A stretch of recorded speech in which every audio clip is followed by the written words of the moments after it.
Hi students, hi friends, hi students.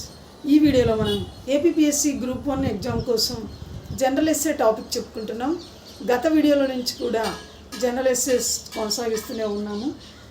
APPSC group 1 exam descriptive టైప్లో essay టైప్లో ఉంటుంది కాబట్టి ఇంపార్టెంట్ ఇష్యూస్ మనం ఎస్సే టైప్లో తెలుసుకుంటున్నాము. ఈ వీడియోలో మనము లిటరేచర్, సాహిత్యము, సమాజం, సొసైటీ, సమాజంపై సాహిత్య ప్రభావం తెలుసుకుంటున్నాం. వీడియోలోకి వెళ్ళబోయే ముందు చిన్న రిక్వెస్ట్, దయచేసి నా ఛానల్ సబ్స్క్రైబ్ చేయండి, లైక్ చేయండి, మీ ఫ్రెండ్స్కు షేర్ చేయండి. నా ఛానల్ సక్సెస్కి మీ సహకారం ఎల్లప్పుడూ ఉండాలని నేను ఆశపడుతున్నాను. Thank you very much. సాహిత్యము అంటే లిటరేచర్, సొసైటీ సమాజం, సమాజంపై సాహిత్య ప్రభావం. సాహిత్యం అన్నది శబ్దార్థాలతో కూడినది, సహితమైనది సాహిత్యం. ఇంగ్లీషులో సాహిత్యాన్ని లిటరేచర్ అంటారు. ఇంగ్లీషులో సాహిత్యమును లిటరేచర్ అంటారు. సాహిత్యాన్ని వాజ్మయం అని కూడా అంటారు. కవిత్వం, కథ, నవల, నాటకం, విమర్శ అన్నీ సాహిత్యంలో లేదా వాజ్మయంలోని భాగాలే. ప్రజలు లేదా జాతుల సమూహాన్ని సమాజం అంటారు. సమాజం నుంచే సాహిత్యం పుడుతుంది. మళ్ళీ ఆ సాహిత్యమే సమాజానికి బోధిస్తుంది. ఒకదానికొకటి ఆశ్రితాలు, సహకారులు కూడా. సమాజం గురించి సాహిత్యంలో ఉంటుంది. సాహిత్యమే సమాజాన్ని గురించి చెబుతుంది. ఆ సమాజం నుంచే సాహిత్యం పుడుతుంది. ఈ విధంగా సాహిత్యము, సమాజం ఒకదానికొకటి ఆశ్రితాలు, సహకారకాలు కూడా. సాహిత్యం రెండు రకాలు, మౌఖికమైనది లేదా వాగ్రూపమైనది. ఒకటి మౌఖికమైనది లేదా వాగ్రూపమైనది సాహిత్యం, మౌఖికమైనది చెప్పేది. లిఖితమైనది అక్షర రూపమైనది. రెండవది లిఖిత రూపమైనది, అక్షర రూపమైనది. జానపద సాహిత్యం మౌఖికమైనది. జానపద సాహిత్యం మౌఖికమైనది. జానపద సాహిత్యాన్ని కథల రూపంలో చెబుతారు, నాటకాల రూపంలో, కథల రూపంలో చెబుతారు. లిఖిత సాహిత్యం, లిఖిత సాహిత్యం అంటే కవులు, రచయితలు లిఖితపూర్వకంగా అక్షరాల రూపంలో వ్రాసినది లిఖిత సాహిత్యం. లిఖిత సాహిత్యం లేని రోజుల్లో కూడా అనాదిగా జానపద సాహిత్యం ఆచరణలో ఉండేది. జానపద సాహిత్యానికి రచయితలు ఒకరు అని ఉండరు. అది సామాజిక సృష్టి, ప్రజల చేత సృష్టించబడింది. అది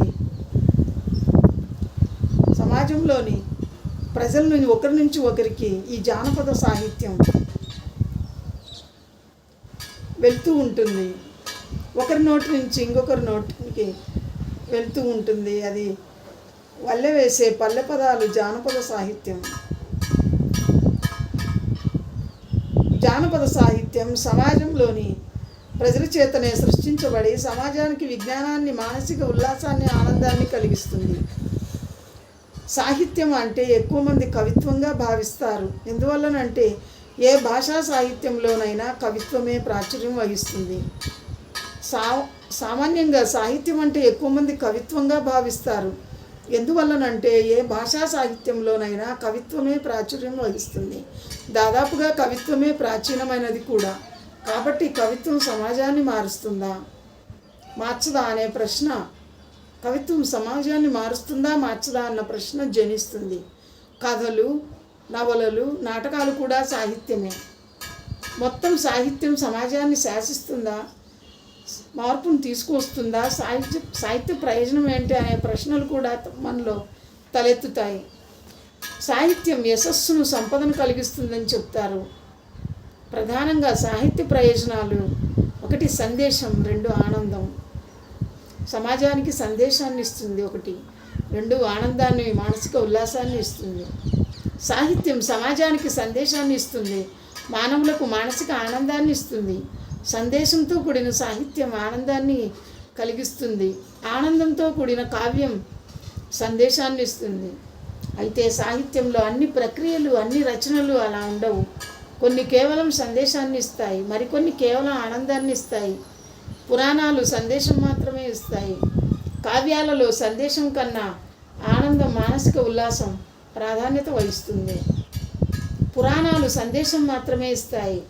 కావ్యాలలో సందేశం కన్నా ఆనందం, మానసిక ఉల్లాసం ప్రాధాన్యం వహిస్తుంది. నాటకాలు కూడా వినోదానికే ప్రాముఖ్యం ఇస్తాయి. ఇటువంటి వాటి వల్ల సమాజానికి ప్రయోజనం ఉంటుంది. ప్రయోజనం లేని సాహిత్యమే ఉండదని చెబుతారు. కవి లేదా రచయిత కూడా సంఘజీవి. సమాజంలో తాను ఒకడే. సమాజాన్ని విడిచి సాహిత్యాన్ని సృష్టించడం కష్టం. సమాజంలోని పరిస్థితులనే వ్యక్తులనే పాత్రలుగా సృష్టించి సాహిత్యాన్ని కవి సృష్టిస్తాడు. ఆ విధంగా సృష్టించిన వాడు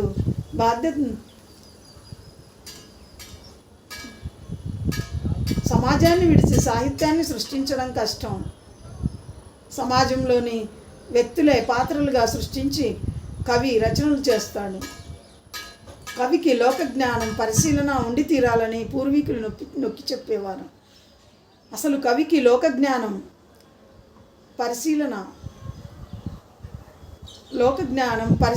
సామాజిక పరిశీలన ఉండి తీరాలని పూర్వీకులు నొక్కి చెప్పారు. తన చుట్టూ ఉన్న సమాజాన్ని పరిశీలించిన వాడే రచయిత అవుతాడు. మానవ జీవితాన్ని, మానవుల స్వభావాల్ని, జీవితపు సుఖదుఖాల్ని పరిశీలించి పాఠకులకు కనువిప్పు కలిగించేలా రాసేవాడే సామాజిక రచయిత అవుతాడు. అందుకే నేటి విమర్శకులు కవికి సామాజిక స్పృహ తప్పనిసరిగా ఉండాలని అంటారు. అందుకే విమర్శకులు కవికి సామాజిక బాధ్యత తప్పనిసరిగా ఉండాలని అంటారు. కవి లేదా రచయిత తన కాలం నాటి సమకాలీన సమాజాన్ని చిత్రీకరిస్తాడు. ఆ కాలపు భావాల్ని వ్యక్తపరుస్తాడు. ఒక్కొక్కసారి వాటిని మనం కవి భావాలుగా తొందరపడి నిర్ధారిస్తాం. అందుకని సాహిత్యం సమాజానికి దర్పణం అంటారు. మహాభారతం ఒకనాటి సామాజిక పరిస్థితులను, ఆచారాలని ప్రతిబింబిస్తే రామాయణం మరొక కాలం నాటి సమాజాన్ని చిత్రీకరిస్తుంది. రాయలవారి కాలం నాటి సాహిత్యం ఆనాటి సంస్కృతి విశేషాలకు అద్దం పడుతుంది. మన సాంఘిక చరిత్రకు సాహిత్యం ఎంతగానో తోడ్పడుతుంది. మన సాంఘిక చరిత్రకు సాహిత్యం ఎంతగానో తోడ్పడుతుందని సురవరం ప్రతాపరెడ్డి, ఖండవల్లి లక్ష్మీరంజనం, నేలటూరి వెంకటరమణయ్య మొదలైన వారు తమ గ్రంథాల ద్వారా నిరూపించారు. ఇంగ్లీష్లో షేక్స్పియర్, డికెన్స్, గోల్డ్ స్మిత్ మొదలైన వారి రచనల ద్వారా ఆ కాలపు సాంఘిక పరిస్థితులు తెలుస్తాయి. మన సాంఘిక చరిత్రకు సాహిత్యం ఎంతగానో తోడ్పడుతుందని సురవరం ప్రతాపరెడ్డి, ఖండవల్లి లక్ష్మీరంజనం, నేలటూరి వెంకటరమణయ్య మొదలైన వారు తమ గ్రంథాల ద్వారా నిరూపించారు. అలాగే ఇంగ్లీషులోని షేక్స్పియర్, డికెన్స్, గోల్డ్ స్మిత్ మొదలైన వారి రచనల ద్వారా కూడా ఆ కాలం నాటి సాంఘిక పరిస్థితులు తెలియవస్తున్నాయి. సాహిత్యం సమాజాన్ని ప్రభావితం చేస్తున్నదా అంటే చేయవచ్చు అనే సమాధానం కూడా వస్తుంది. సాహిత్యం సమాజాన్ని ప్రభావితం చేస్తుందా అంటే చేయవచ్చును అని కూడా సమాధానం వస్తుంది. సాహిత్యం సమాజానికి హితవు పలుకుతుంది, సందేశాన్ని అందిస్తుంది. సాహిత్యం సమాజానికి హితవు పలుకుతుంది, సందేశాన్ని ఇస్తుంది. మహాభారతంలో ధృతరాష్ట్రునికి పుత్ర వ్యామోహం ఉండకూడదు అని చెబుతుంది. అలాగే కీచక బుద్ధి తప్పు అని మహాభారతంలో హెచ్చరిక ఇస్తుంది. మిత్రుడు అంటే కర్ణుడిలా ఉండాలని కూడా వివరిస్తుంది. ప్రాణమిత్రుడు అంటే కర్ణుడిలా ఉండాలని వివరిస్తుంది. ఉత్తముడు అంటే రాముడని రామాయణం చెబుతుంది. ఉత్తమ పురుషుడు అంటే రామాయణంలో శ్రీరాముడని చెబుతుంది.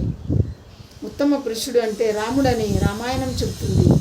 జీవిత ధర్మాలను, లక్ష్యాలను వివరిస్తుంది. అలాగే స్వామి వివేకానంద, మహాత్మా గాంధీ లాంటి వారు సాహిత్యం ద్వారా సంఘ సంస్కరణశీలులయ్యారు. అలాగే కందుకూరి వీరేశలింగం పంతులు గారు గురజాడ వేమన శ్రీశ్రీ రచనలు మానసిక విప్లవానికి సోపానాలయ్యాయి. అభ్యుదయ విప్లవ సాహిత్య ఉద్యమాలు కొంతమందిలో ఆలోచనలను రేకెత్తించి భావ విప్లవాలు తీసుకొచ్చాయి. మాలపల్లి నవల, వేయి పడగలు నవల ఆనాటి సామాజిక స్థితులను వ్యక్తీకరించిన సాహిత్యాలు. సమాజాన్ని మార్చగలిగే ఇంత గొప్ప సాహిత్యం ఉన్న సమాజంలో ఇంకా ఇంకా అన్యాయాలు, దుర్మార్గాలు, అవినీతి ఎందుకు ఉంది అనే వాదన కూడా వినిపిస్తున్నది. సాహిత్యం సమాజానికి సందేశాన్ని ఇస్తుంది. అయితే సాహిత్యాన్ని చదివిన వారందరూ వాటిని ఆచరించడం లేదు. అలాగే పురాణాలు చెప్పేవారు, వినేవారు ఆ నీతుల్ని అందరూ పాటించడం లేదు. అలాగే సాహిత్యం చదివేవారంతా మారిపోవట్లేదు. క్రమేణా మార్పు అన్నది సంభవిస్తుంది. ఎంత మంచి సాహిత్యం చదివినా మనిషిలోని అరిషడ్ వర్గాలు పూర్తిగా నిర్మూలించబడవు. ఎంత మంచి సాహిత్యం చదివినా కూడా మనిషిలోని అరిషడ్ వర్గాలు పూర్తిగా నిర్మూలించబడవు. స్వార్థం లేనివాడు ఈ లోకంలో ఉండడు. కాబట్టి సమాజాన్ని సాహిత్యం ద్వారా పూర్తిగా మార్చడం జరగదు. కానీ సాహిత్యం మనిషికి ఆలోచనలను రేకెత్తిస్తుంది, సన్మార్గం వైపు నడిపిస్తుంది, సరైన మార్గాన్ని చూపిస్తుంది, మారడానికి తోడ్పడుతుంది, మానవులలో పరివర్తన తీసుకురావడానికి ఉపయోగపడుతుంది.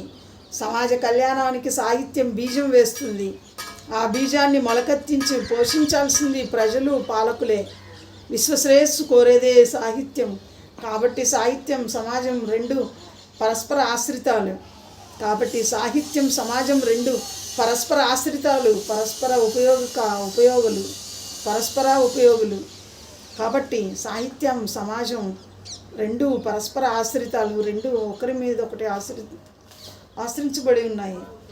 కాబట్టి సాహిత్యం ద్వారా మనుషులలో మార్పు కాలక్రమేణా వస్తుంది, మనిషిలో ఆలోచనలను రేకెత్తిస్తుంది. కానీ సాహిత్యం పూర్తిగా మనిషిని మార్చదు, సందేశాన్ని అందిస్తుంది. సాహిత్యం మనిషి తన ఆలోచనలతో సరైన మార్గంలో నడవడానికి నిర్ణయించుకోవాల్సి ఉంటుంది. ఆలోచన బీజాలు, సన్మార్గం వైపు ఆలోచనలు బీజాలను సాహిత్యం నాటుతుంది. వాటిని మొలకెత్తించి వృక్షాలుగా సన్మార్గం వైపు నడిపించవలసింది ప్రజలు, పాలకులు అందరూ కూడా. కాబట్టి సాహిత్యం సమాజంపై ప్రభావాన్ని చూపుతుందని చెప్పవచ్చు. Thank you students. Thank you very much.